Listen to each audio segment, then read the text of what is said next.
सो जो टॉपिक है आपका that is valuation of goodwill. Now goodwill का मतलब होता क्या है?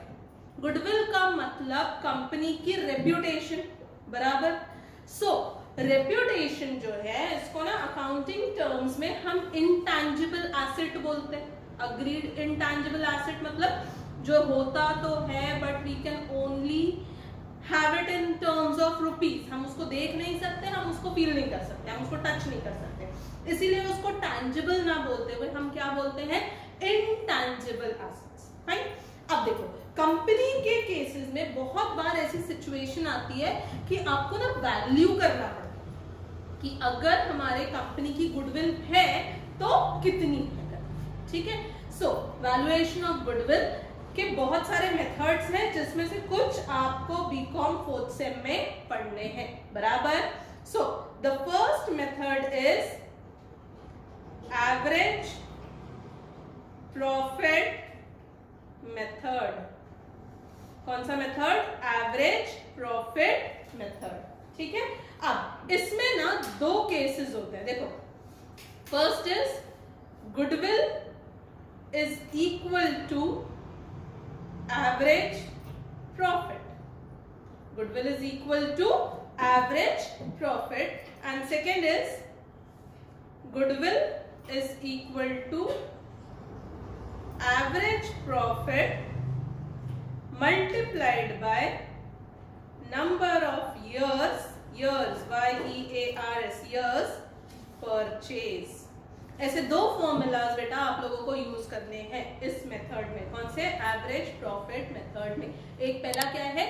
Goodwill is equal to average profit and second is goodwill is equal to average profit into number of years purchase. ना number of years purchase जो है वो आपको क्वेश्चन में ऑलरेडी गिवन रहेगा, ठीक है ना। अब देखो what do you mean by average profit?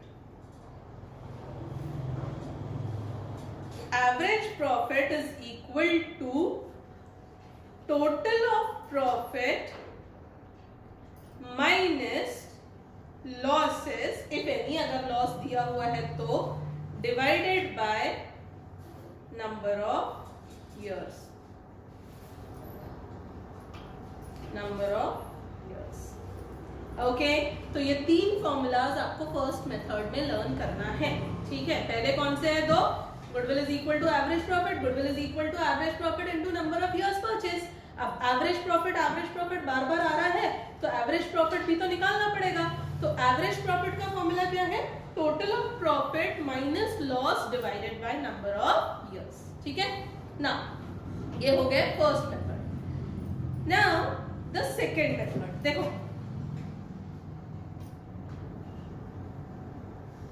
Second method as you can see on the board, weighted average profit method,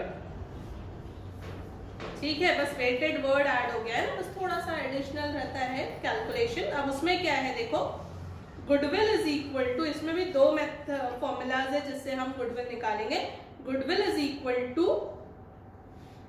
weighted average profit and दूसरा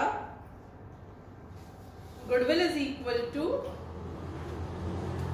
weighted average profit into number of years purchase, बराबर। Now what you can see is कि formula दोनों same ही है ना। सिर्फ वहां पे एवरेज प्रॉफिट था, यहाँ पे वेटेड एवरेज प्रॉफिट है। वहां पे average profit into number of years purchase था, यहाँ पे weighted average profit into number of years purchase है, बराबर। अब ये वेटेड एवरेज प्रॉफिट क्या है? देखो इधर, weighted average profit is equal to total of weight into profit upon total of weight. Total of weight into profit and total of weight upon total of weight. अब बेटा आप लोग पूछेंगे ये वेट क्या है, तो वेट यानी वजन, इतना तो अपने को समझ में आता है ना। तो ये वजन एक्चुअली अपने को सब में दिया रहता कि किस साल के प्रॉफिट को कितना वजन या कितना इंपॉर्टेंस हमको देना है in terms of numbers. Okay, so these are the two simple methods जो अपने को इस चैप्टर में कवर करने हैं, ठीक है ना। इसके बाद third method is nothing but super profit method. Okay, now super profit. Now super का मतलब क्या होता है, जब नॉर्मल से हम थोड़ा ज्यादा करते हैं ना, तो that comes under the definition of super. Superman को सुपरमैन क्यों बोला जाता है, बिकॉज वो नॉर्मल आदमियों से ज्यादा ताकतवर है ना, yes, but some super powers with him, ठीक है। तो सिमिलरली सुपर प्रॉफिट मेथड, तो देखो सुपर प्रॉफिट निकलेगा कैसे, पहले तो super profit is equal to आपको जो एक्चुअल प्रॉफिट दिया हुआ है वो, या फिर आपके सामने अगर एवरेज प्रॉफिट हो तो वो, अदरवाइज एफएमपी। एफएमपी का फुल फॉर्म होता है फ्यूचर मेंटेनेबल प्रॉफिट। ये हम आगे आपको डिटेल में बताएंगे क्या है करके। तो future maintainable profit minus normal profit. Okay, that means कोई भी कंपनी जो नॉर्मल से ज्यादा कमाती है, नॉर्मल तो सभी कमा रहे हैं, नॉर्मल यानी क्या, जो आप बैंक में पैसे रखते हो तो 5% 6% इंटरेस्ट मिलना ये नॉर्मल है। पर अगर आपको कोई बैंक 8% और 9% दे रहा है, इसका मतलब क्या है, ज्यादा का दे रहा है ना वो, तो ज्यादा का दे रहा है इसका मतलब नॉर्मल से ऊपर दे रहा है।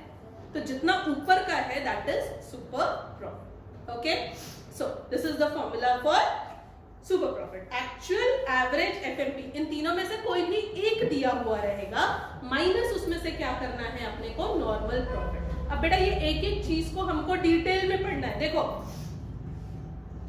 एक्चुअल प्रॉफिट अगर है तो that will be given in the sum. Sums करते वक्त हम सम्स के नजरिए से ही पढ़ा रहे हैं आपको, ठीक है। एवरेज प्रॉफिट अगर आपको निकालना है, अच्छा एक बात समझेंगे क्या कि एवरेज प्रॉफिट कब निकालना पड़ता है, जब हमको क्वेश्चन में 2-3 साल का प्रॉफिट दिया हो। एक ही साल का प्रॉफिट दिया रहेगा तो that will be considered as actual profit. पर एवरेज कब निकलेगा, जब एक से ज्यादा साल का प्रॉफिट दिया हो। तो formula would be total of profit minus loss divided by number of years बराबर दिस इज एवरेज प्रॉफिट। ये हो गया एक चीज। दूसरी, तीसरी FMP, that is future maintainable profit। मतलब फ्यूचर में हम कितना प्रॉफिट मेंटेन करने वाले हैं, that is future maintainable profit. Okay, तो इसके लिए है ना एक अपने को कैलकुलेशन करना पड़ता है, ध्यान से देखेंगे। Calculation of FMP।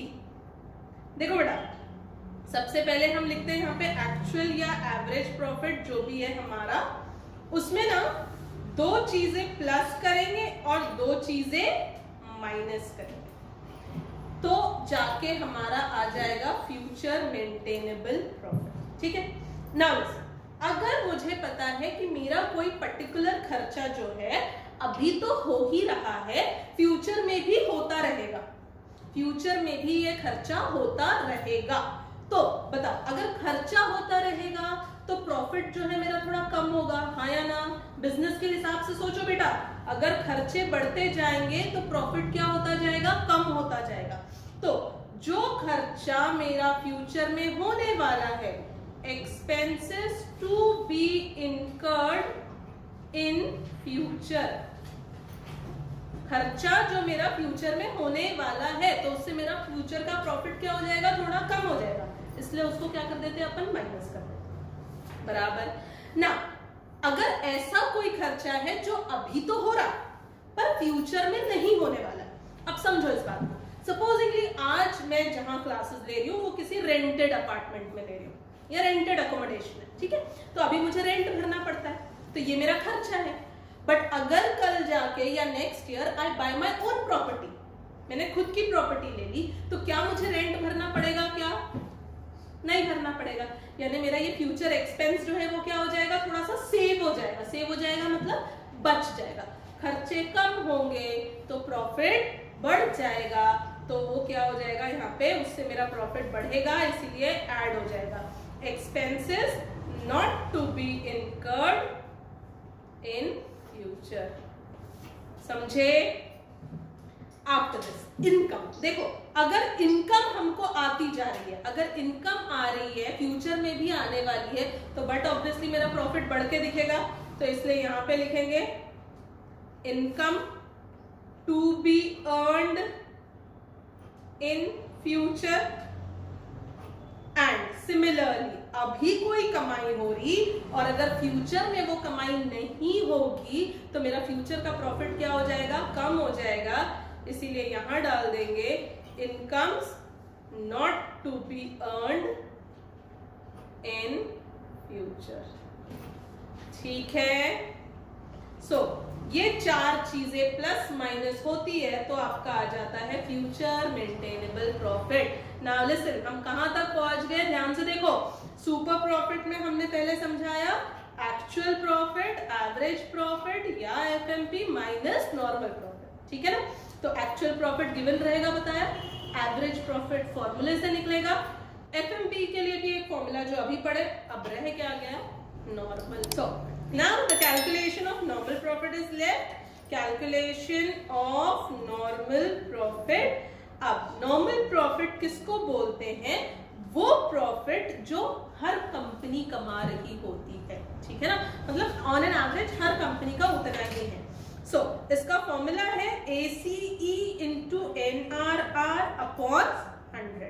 And what do you mean by ACE? ACE is nothing but average capital employed, मतलब इतना पैसा हमने अपनी कंपनी में लगा के रखा हुआ है। And the last thing NRR, that is nothing but normal rate of return. इतना हमको जब हम पैसा लगा रहे हैं अपनी बिजनेस में, किसी पर्टिकुलर बिजनेस में, तो वहां से आपको इतना रेट ऑफ रिटर्न मिल रहा है, ठीक है ना। वन थिंग, ACE या तो क्वेश्चन में डायरेक्टली दिया हुआ रहता है या फिर हमको कैलकुलेट करना पड़ता। तो कैलकुलेट किस तरीके से करते हैं वो जब सम स्टार्ट करेंगे हम तब समझाते हैं आपको। Okay, so we are done with the basics, इसके बाद we will be starting with the sums. Okay.